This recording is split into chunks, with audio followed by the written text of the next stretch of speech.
Welcome to the Hilarity Ensues podcast, hosted by Donna, the queen of quick wit, and Jeff, the dean of devious double entendres. Together, they're on a mission to find the funny in life using nothing but their critical thinking skills and sarcasm.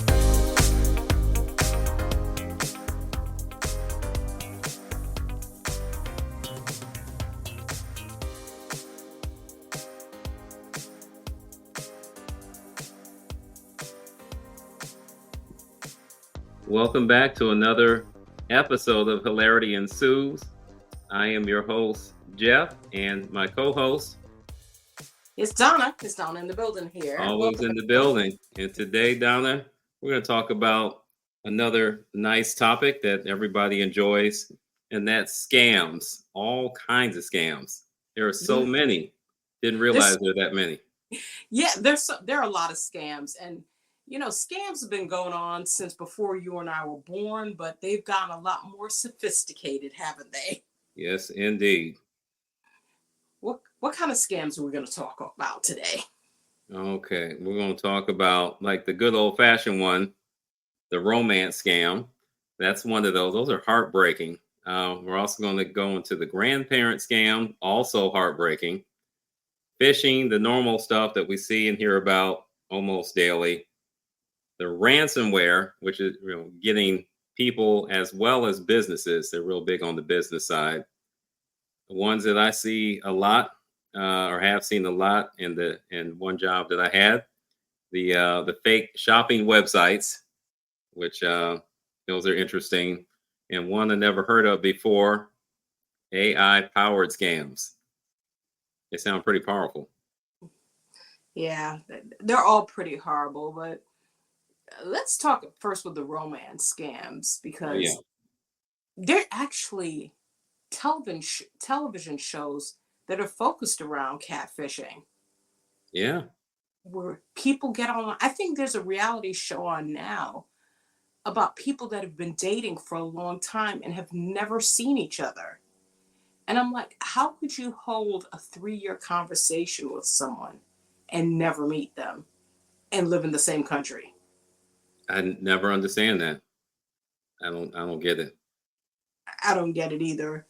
But those are heartbreaking because they do prey on people's emotions, and they attack people that are emotionally vulnerable, that probably don't have a lot of people like you or I in their life to tell them you're being scammed.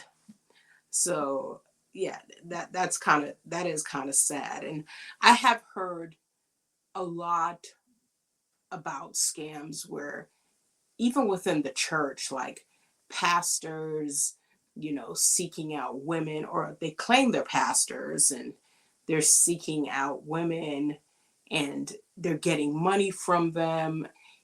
And ultimately, besides the emotional turmoil this wreaks on someone, also there's a lot of financial turmoils where people kind of tap into your bank account, take money that you can't afford to lose. Right. That is wild. Yeah. There is one that I just thought of while you were talking, because normally when I think of romance scam, I'm thinking older people, they're lonely, they don't have a good support system, like pretty much what you were saying.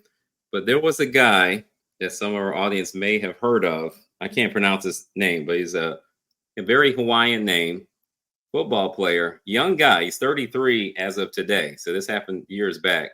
So he was in Hawaii, and he had some lady that, found him. And I don't know if she got any money out because he wasn't rich or anything, but he was telling everybody about this wonderful girlfriend. And a few guys kind of laughed, and I think a few kind of joked about it, but he really believed that she was real, and it was going on for years and years. He played at Notre Dame. I don't think he made it pro, but he was really into this girl, and then finally somebody had to break it down for him. And this guy was, in his 20s when this was happening. So some guy that's, should be tech savvy, should know about these things. And yet, I guess whoever did this was very good at what they did.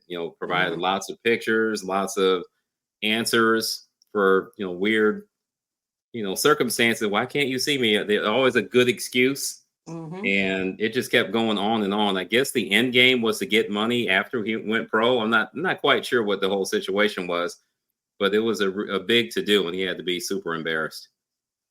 Yeah, for those of you listening, while you were talking, I remember that story because I did see it on TV. It's Manti Teo. Teo. This happened back in 2012. So this was, 12 years ago. This happened. Where he was catfished. It was a guy, actually, I believe it was, created a fake online persona named Lene Kekua, and they became romantically involved. And he retired. He retired from the NFL. But yeah, it was a very embarrassing situation, to say the least. It is bad. But yeah, the other ones I mainly think of, those are the ones we see on the news, the ones in their 50s, 60s, 70s. They lost their spouse. They just need somebody to talk to. And they start getting these pictures. And, a lot of people I know in that age group, they don't know how to discern a real picture from a very cropped out, glammed up picture where it's like a model. There was one guy, he was scamming, I don't know, 5 or 6 women at once, just using some random picture of some dude. And he only had a couple pictures, but he, again, was a very smooth talker. But this guy was talking them out of their money. And some of these women gave their life savings to him because he was allegedly in another country. I can't make it over there because my money is tied up and blah, blah, blah. Can you send me a little bit? It starts out small. Can you help me out with 150? Oh, sure, I got you. Well, I need 3,000 because my daughter's in the hospital, or I need this for my visa to get over there and be with you. Next thing you know, it's 40, 50, $160,000.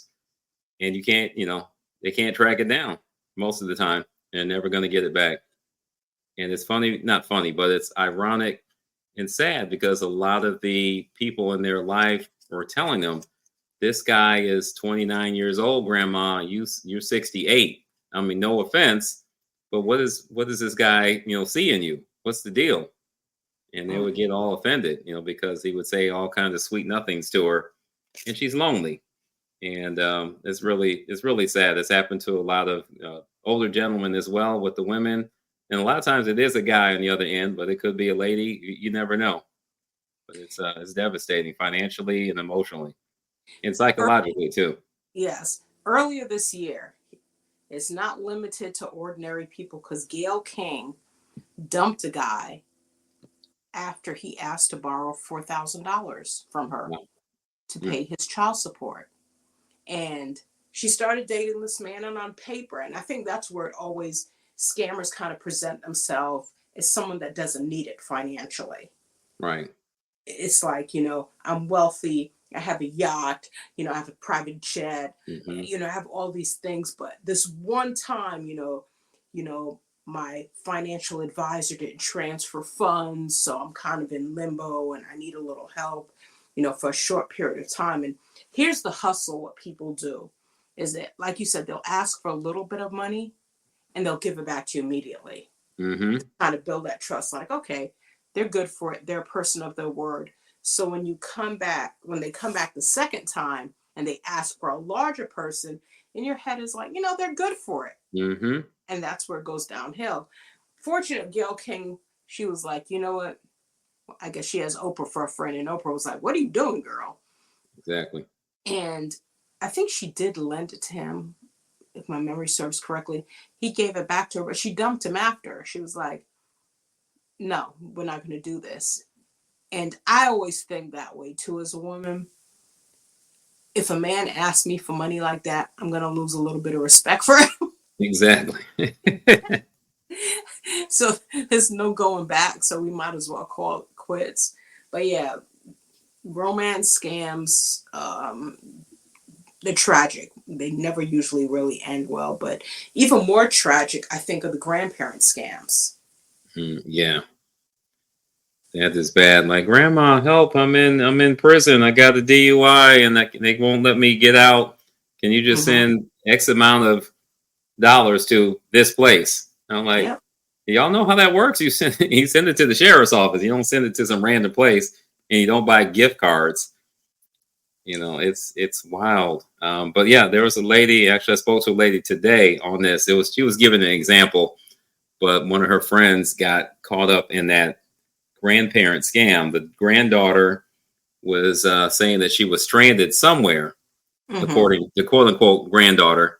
So she's getting ready to wire funds to hook her up. As she was doing it, the granddaughter walked through the door.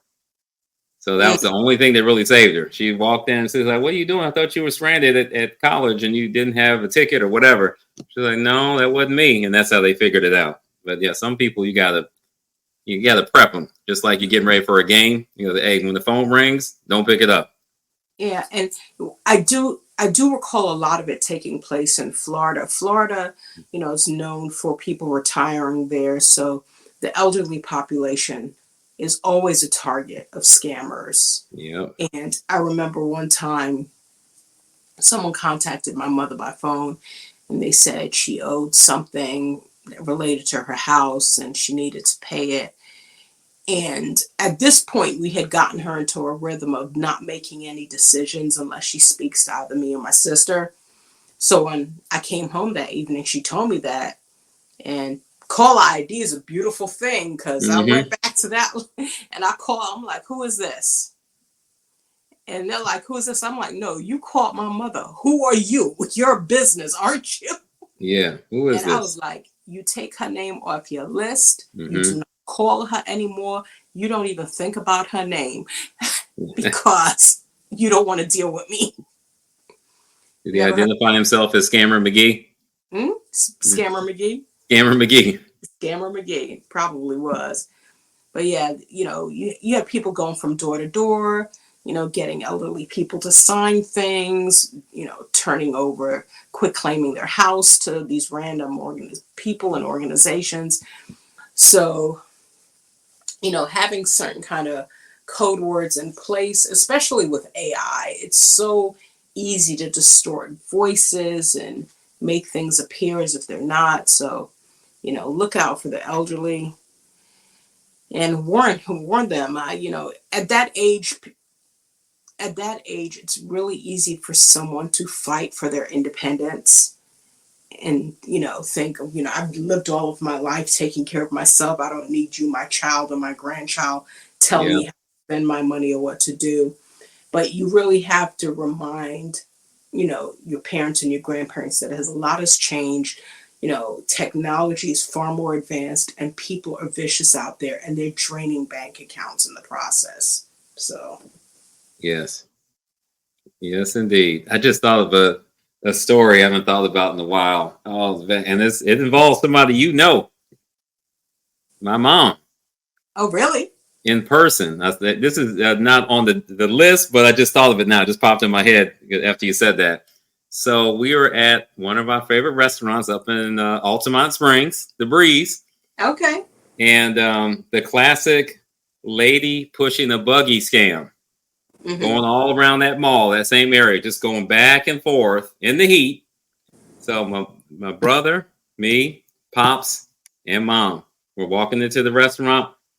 I point and make a comment, and I said that she's a scammer. She up there hustling.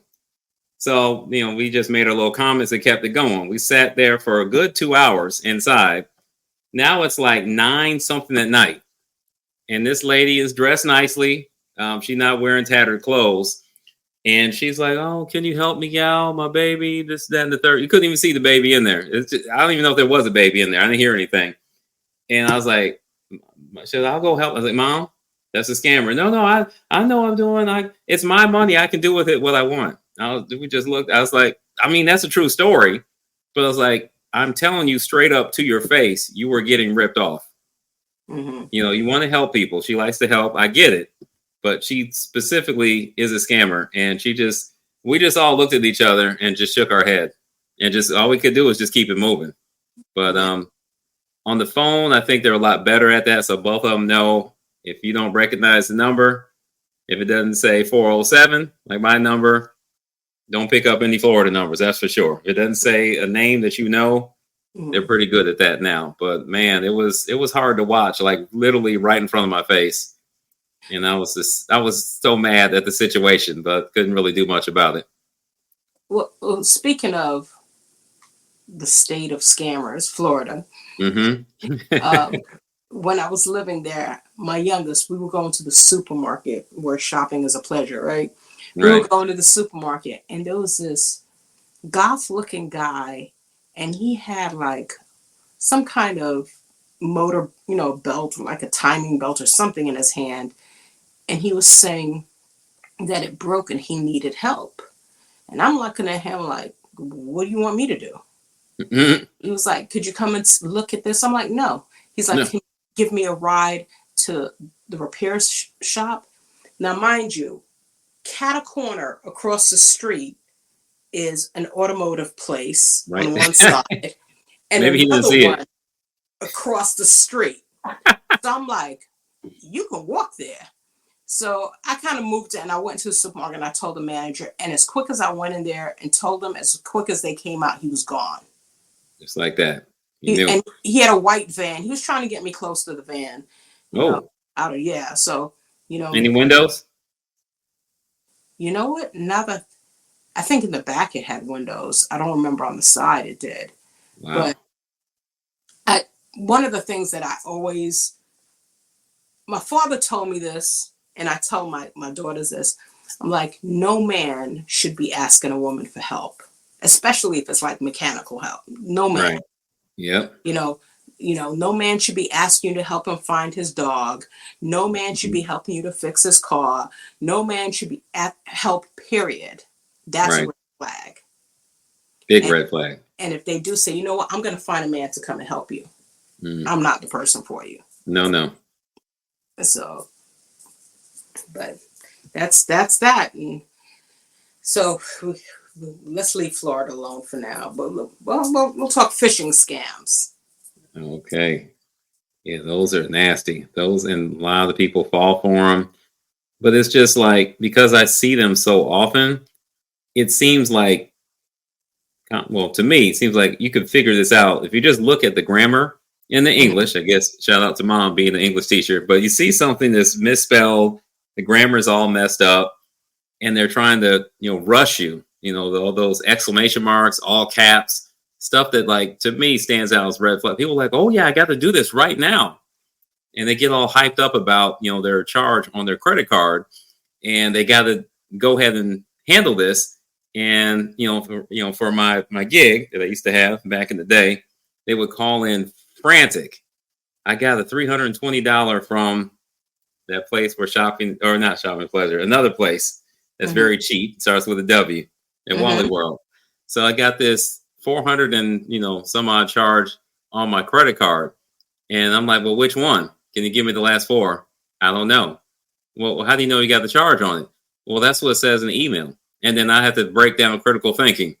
So if you had this charge that is an absolute emergency you got to take care of, do you think that the company would put your last four digits in there? I don't know. I'm like, are you an independent adult? Like, how do you not know that? I mean, it should have the name, like the specific, charge and whatnot. This is very simple. There's no details, but a lot of hurry up and let's get it going. A lot of urgency.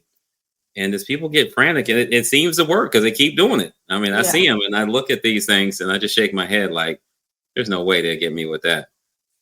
And it's funny because I went out to lunch with someone one time, and I'm sitting across the table from her, and she looks at her phone and she panics and she clicks on something she's typing in. And as soon as she did it, she said, yeah, I got a notification from the bank that my card was compromised. I'm like, that was a text? And she was like, yeah. I'm like, banks don't text you like that. So I was like, I think you need to call them. She called them. Yeah, someone got her. But she had to close down her card and go and contact the bureau and put locks on her credit and stuff like that. I'm like, and that's what they bank on, the immediate impulse to act. Yep. Yes. I always reread it, whatever it is. I have got my cards got, but I take a beat. I look at it, read it, and then reread it, and look at the number. And I grab my Mhm. card and I look at it. Then I go log in, and I see, okay, all right, well they got me. So then I know to call in and get it handled and whatnot. But it's just it's sad that people. It's always on the news. It should be shared through family and friends. Like, how is this not known? I just don't get how people keep falling for this. I will say I got caught one time, and it wasn't an email. It was an actual letter that came in the mail. And it Uh-oh. was Division of Corporations in Florida, for my company that was registered with the state. Everything has a charge. It's like you got to pay an annual report fee. And then this was another one that was in line with the annual fee that I was paying. And And we it did the was research. make a check payable, and it was a number out in address in Tallahassee. It had a Okay. return envelope for you to Mm-hmm. send it. So I wrote out a check, and luckily they weren't sophisticated enough to do this via the web. Maybe I think they did have a website where you could pay through the website, but I just wrote them a check and I mailed it. And as soon as I mailed it, I went on Division of Corporations site, and there was this huge banner notice. Don't do this. This is a scam. I'm like, oh crap. So I had to call the bank and be like, can you stop payment on that check that I sent out? So yes, I too have been caught out there. So It happens to the best of them. That's a pretty good one. Yeah, because that you wouldn't think they would do it through hard copy most of the time. yeah, because that's a federal offense. You correct, that's anytime you commit crimes through the United States Postal Service, it's a federal It's offense. federal. Yeah, that's real time. That's real time.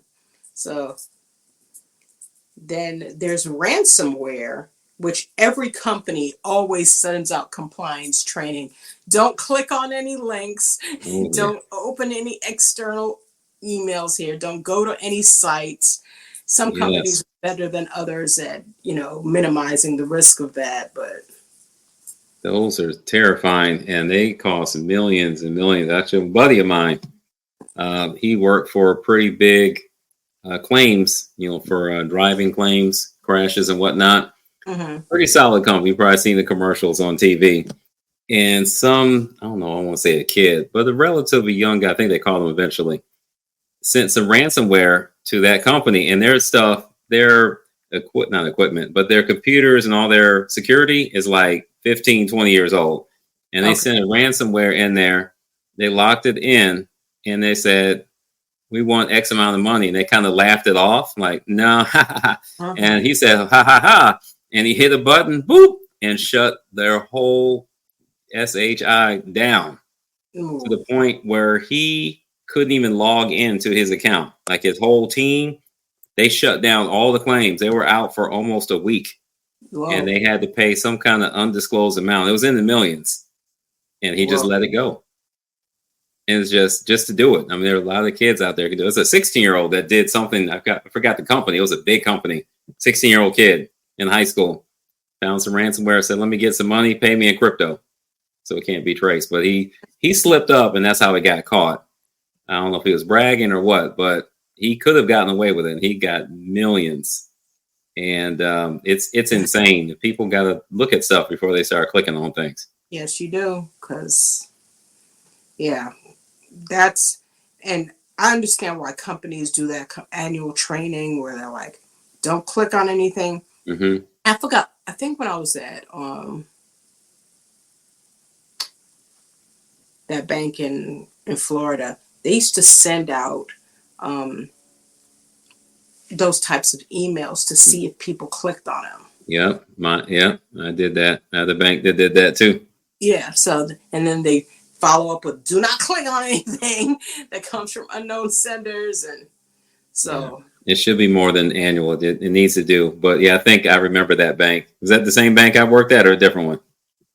no, that was the bank I worked at. After the bank we worked together. After that. Oh, okay. Yeah. The bank I did afterwards, they do that. Not all the time, but I can expect one or two each quarter. Mm-hmm. and they're pretty obvious. One time I almost slipped and clicked on it because I was trying to multitask, which you should never do when Mm-hmm. you look at the emails. And I almost clicked. I was like, "Oh, wait, hold on, I know what that is." But Yep. yeah, you're supposed to mark it and send it, and they give you your accolades, like, "Congrats, you did not give up the farm this time, so Yeah. you still are employed for now. Have a good day." Now, the other one that they talk about, another scam via the internet, is fake shopping sites. Oh man, there's so many of those. That is So, crazy. which is, I've never come across that.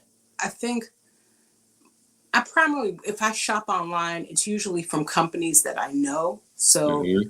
the old tried and true Amazon Yep. and, any other major retailer like Macy's or someplace like that. But there's a couple sites out there. I don't want to blow up any spots, but they're based out of Asia. You can get like 10 pairs of shoes for like $1 or something like that. That's how they get you roped in. And Red flag.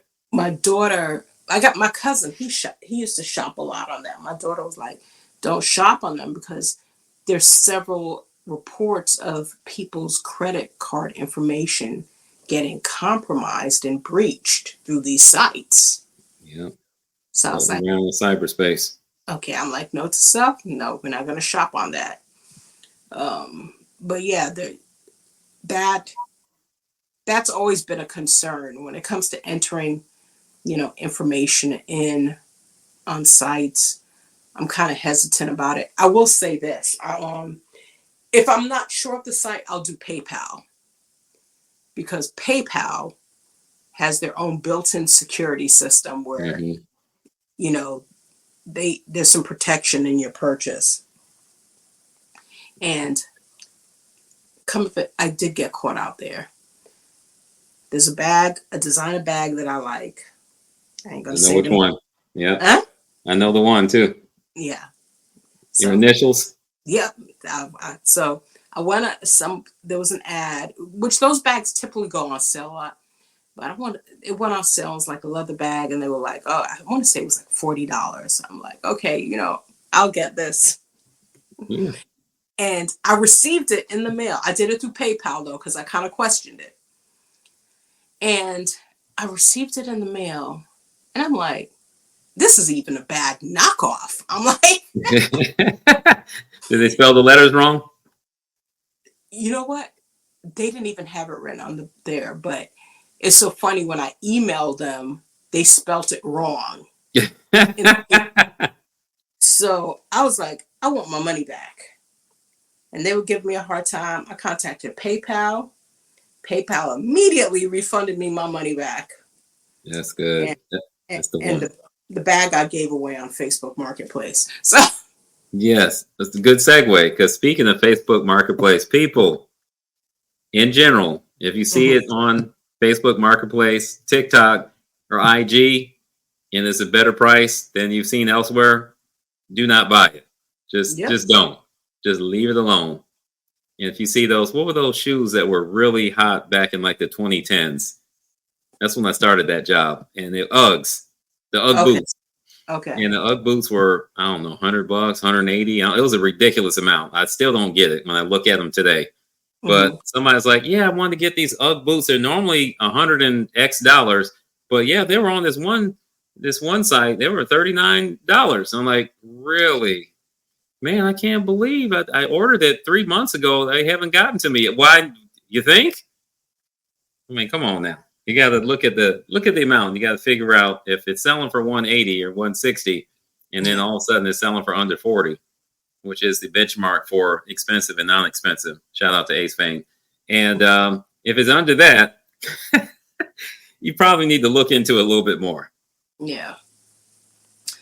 So yeah, the internet shopping, I can see how it could get people.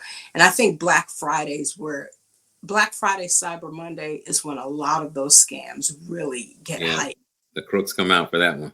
Because people are in the rhythm of let's spend money. And so they're looking for a deal. They're looking for places to spend their money, and they get caught. Yeah. But the last one, let's talk about this AI powered scams, because that's new and it's going to get a lot better as time goes on. It's getting scary good. Now, this one I had never heard of until today. So can you Mhm. break it down for a brother? Yeah, so there's a lot of, you talked about and it kind of ties into the grandparent scam where she gets a call from her granddaughter and then her granddaughter walks through the door. Oh, the voice. The voice. AI So generated voice. AI generated voice. They even do like images right now where it's AI generated images, and a lot of these are taking place over Facebook audio. Really? So someone will hack into somebody. You don't have Facebook, Jeff, but let's say Nope. if you did, someone would hack into your Facebook and place a call to me, and it's your voice. And your voice is saying, "Hey, Donna, I just landed in California. I need to take an Uber. Send me an address and I'll come see you." Now, I would ask 20 questions. When did you get to California? How come you ain't call me? How come you ain't call me? Yes. Yeah, that was not me because I would call you in advance. I'm just going to take a chance because you're a world traveler, So, but I would ask a lot of questions, but some people, off of the excitement alone, might respond. Remember, with phishing scams, they're banking on immediate response. Mm-hmm. So I was like, "Oh yeah, I want to see you. Here's, I'm gonna go ahead and send you this money." So AI has the ability to create an image and likeness, not only in your voice, but in how you look. There's so many deep fakes on the internet with, presidents and former presidents saying stuff. And you're like, Yeah. that's AI generated. Yes. Yeah, I've seen a few of those. They're pretty hilarious. So, text messages, and what you and I both use a lot of these days is voice to text. Yeah. We're communicating rather than typing it out, a lengthy message, or even picking up the phone and call, because it's too long for text, too short for a conversation. Call. Right. Yeah. So you do that, but imagine me getting a deep fake text from you saying, something's wrong, and and it sounds like you. It could be easy to kind of fall for something like that. So be mindful of those unsolicited messages, especially. Everyone really needs to really take an account of human behavior and the people that they know. And this is where kind of critical thinking comes in, people. Yes, indeed. Just like I said, I know Jeff's behavior. I know his patterns. I've known him for more years than I haven't. So if I get a message from him, rather than responding, maybe pick up the phone and say, "Yo, did you just call me?" Mm-hmm. Same here. I would call if you came up with some kind of crazy message. I'm trapped in Canada in Drake's mansion. Now send me some money so I can get out. I'll be like, hold on, I'm gonna call you first. Yeah, that's a bad example. Well, she's not into Drake like that, so why would she? So, and she's too old for Drake. No offense. Hey.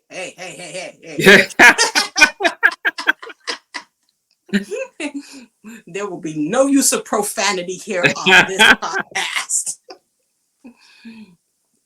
But yeah, understand behavior. And some of the things that they talk about, especially when it comes to deep fakes, is having like code words between friends and family members. So, if someone's calling to ask you for money, what's the code word? What's the family code word? So I know it's you and not some random bot out there that's trying to scam me. Yeah, it's a good move. Yeah. For sure. So be careful out there. Yeah. So there are a lot of, in a nutshell, people, there are a lot of scams out there today. While the internet can be a wonderful thing, and it can help us and make life easier. It can also have the ability to make your life a living hell. Yes, indeed. With a lot of digital landmines that you can fall upon. So stay vigilant. Keep your sense of humor and don't let the scammers get the last laugh. Right. Don't let the bastards get you down. There we go. Well, that's it for another episode of Hilarity Ensues. Jeff, what parting words do you want to leave with our what parting words do you want to leave with our listeners today? Definitely be all about the critical thinking across the board to protect you and your fam. Always look out for your fam. Don't think that you're being overbearing for certain people that are more vulnerable for whatever reasons, whether it be age or naivete. Just look out for your peoples, because a lot of people, I mean, stuff that we look at and say, oh, that's easy. For other people, they're like, man, this sounds like a gold mine. I'm going to get me a new Cadillac for $30, or I'm going to get me this high-end purse for $3, or, I believe such and such is in trouble. Like, hey, you got to hold them back. Say, hey, this is what we need to do. You got to break it down for people, because there's a reason why they keep sending these things out, because people keep biting on it. Yeah. It's a numbers game. It's a numbers game. They send out 10,000, maybe, 100 will bite. Right. Yeah. Just look out for your people and look out for yourself. Don't think that you're too smart, because you could accidentally click on something too. I got pretty close to doing that at work. I was like, oh, hold on now. Yep. But, yeah. Be careful. So be careful. So until next week, stay tuned for another episode of Hilarity Ensues. And follow us on all our platforms. We are on Instagram, TikTok, YouTube, and if you're listening to this on a podcast platform, listen to the end so we can get those download numbers. Yes, please indeed. Share the show with everyone you know. We appreciate y'all. Thanks for listening. Goodbye. Thank you for tuning in to today's episode of Hilarity Ensues. Our fantastic music soundtrack is brought to you by TL Music Productions exclusively for Hilarity Ensues. Be sure to connect with us on social media by following Hilarity Ensues Podcast.